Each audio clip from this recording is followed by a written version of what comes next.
Today we are working on a rear shock, and here we have a black shock bumper from Prime, and I'll be walking you through the steps of installing this onto the shock. Now every model is not going to be the exact same process, things might vary a little bit, but the general process here will be applicable to pretty much any off-road motorcycle. Let's get to it. So first off, you're obviously going to need the shock off the bike, and this can be done in a matter of minutes. Kind of show you the process here. So you want to pull the seat, side plate, silencer, subframe bolts. There should be one on either side, either one or two at the top. Remove the shock bolts, one up top, one on the bottom, and then just twist the subframe off to the side, kind of push it out that way, create a gap here, and you'll be able to pull that shock right out of that gap. So first up, we will need to remove the shock spring. All right, let's get this thing in the vise. Make sure when you're clamping it down, you use a pair of soft jaws or something soft to protect it. To loosen up the shock spring nut, we're just gonna give it a little tap with a hammer. Should break free. And just spin this thing all the way up. You might need a little lube. That's better. Then just grab the shock spring by hand and spin it all the way up as well. Now for the spring retainer, we just need to knock these two pieces apart. And then slide down the shock bumper. Then you can work the retainer over the shaft. And the spring will just slide, careful there, right off. Now is a good time to clean up the shock. With the spring off, it's a lot easier to get in here and detail everything before we tear it apart. Also a good idea to take some pictures before you start disassembly, just so you can see how everything is put together. First things first, we'll want to release the nitrogen out of the bladder. I prefer just to remove the whole core out of this, that way you know all that nitrogen is out of there. Next, we're going to want to pop off the end cap. There's a hole on either side here. You just tap on it with a little punch and it'll come loose. Try to work this thing off evenly. Now if your oil seal is leaking like this one is, you're going to want to clean up inside of here. It's pretty nasty in here. I like to tape this cap up and out of the way. You can clean all this up with a screwdriver and rag, or compressed air works pretty good too. Then you want to compress the seal head. Just get your fingers in there, put some weight on it. So this seal head doesn't want to stay down. We'll have to hold it down with a punch here. And grab a little pick, get behind the circlip, pop it out of the groove, and then just pop it right up. Just wiggle it on out of there. You work it over the shaft, just make sure you extend it. That way you don't scratch the shaft there. And then let up pressure on that seal head. Make sure all that dirt is out of there. Now before you remove the shock shaft out of the body, you want to have a drain pan handy. Could get a little messy here. Just slowly start working this thing out. If it's being stubborn, you can just grab the dust seal. Be replacing this anyways. And just give it a little wiggle. Just wiggle it on out, and that's it. Pop the shock body out of the vise and empty the oil into the pan. Now we can get to work on the bladder cap. Just push it in. Might need a tap on it. And grab that same pick we were using earlier to work out this circlip. Helps to have a little flat blade to work it up.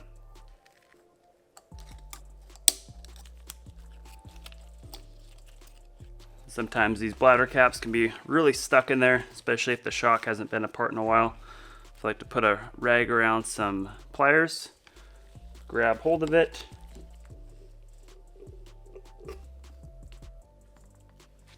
now we're free to empty the rest of the oil out of the body. Now it appears the shock has already been apart. Now in order to remove the piston and shim stack, usually you have to grind off the nut as well as the top of the shaft. Now as you can see, that has already been ground down, but it looks like they kept it in pretty good shape. It looks like we can just spin that nut right off and we'll be good to go. So chances are they used a red Loctite on the nut. We'll want to heat that up to break that loose.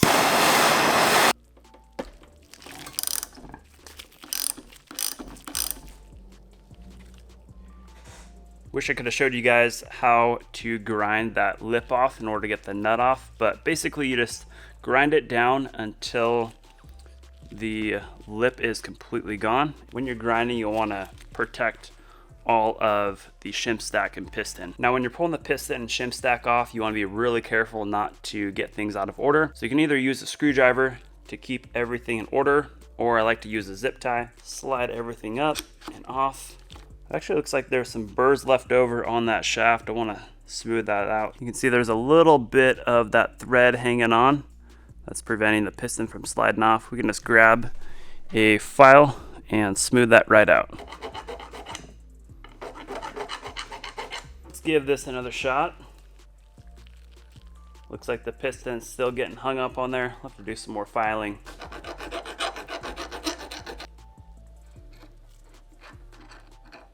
Oh yeah, that's much better.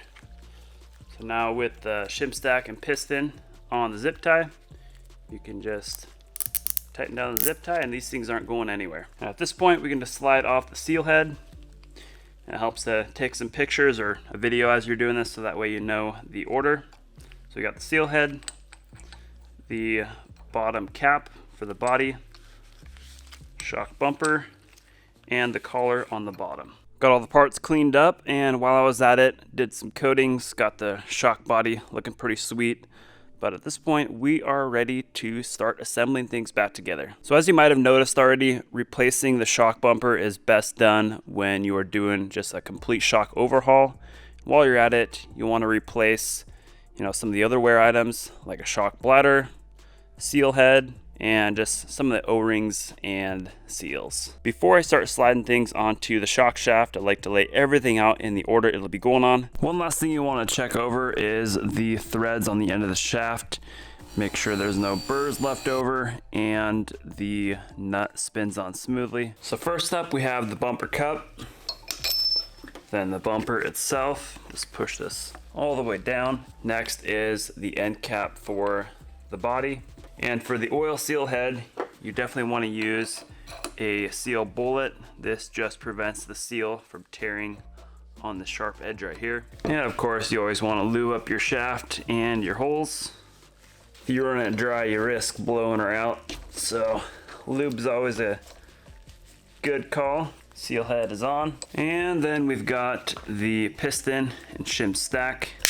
Basically just kind of wiggle the shim stack on.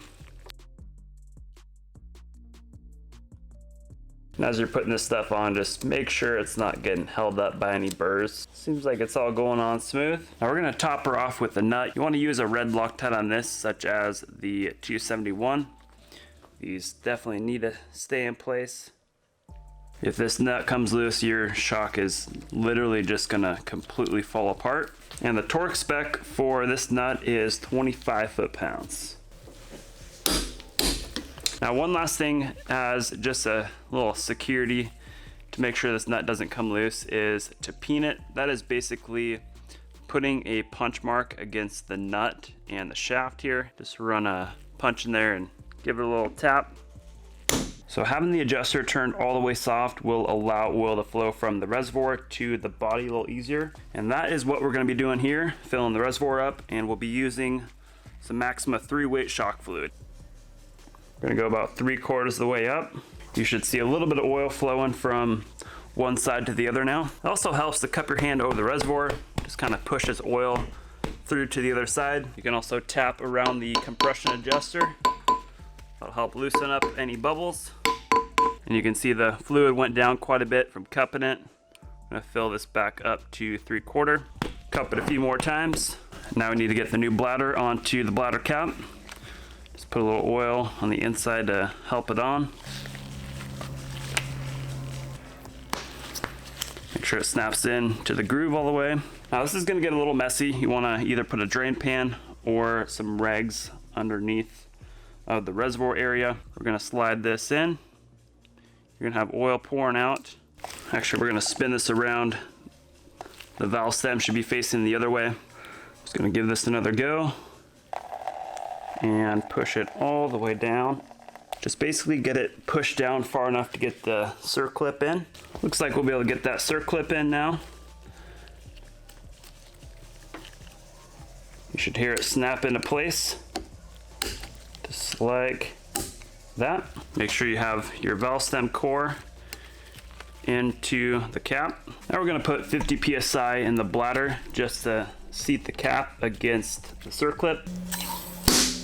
Now we're gonna fill up this side of the body about an inch from the top, and then grab your shaft and stuff her on in.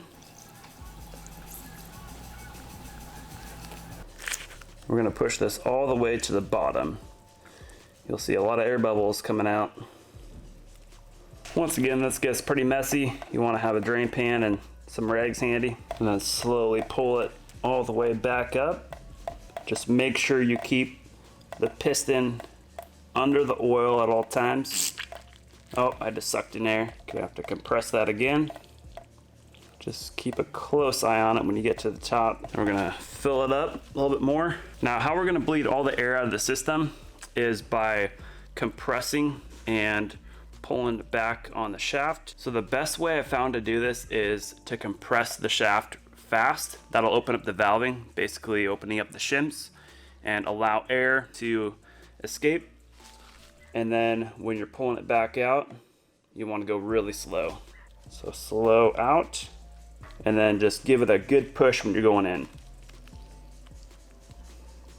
And you'll see some bubbles coming to the surface. So do this about 4 or 5 times until you don't see any bubbles left over. It's looking pretty good so far. All right, that should be good right there. A few other things you can do here to make sure there's no bubbles trapped in here. Tap on the body, kind of around where the piston is. That'll break up any air bubbles maybe trapped inside the piston or shim stack.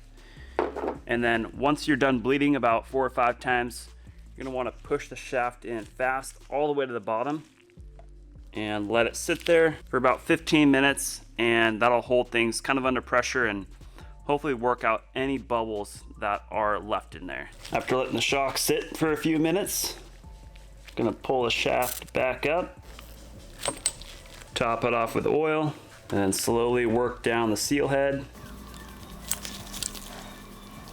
So you'll notice right here, there's a little bleed hole. You wanna keep an eye on that. That'll allow air to escape. Just hold constant pressure on there until you don't see any more bubbles. So push it in until it doesn't go anymore. And as we're holding pressure, we're gonna let a little bit of air out of the bladder, just enough to get that seal head into the body. Just go until that ring for the circlip is exposed, and then we can just pop the circlip into place.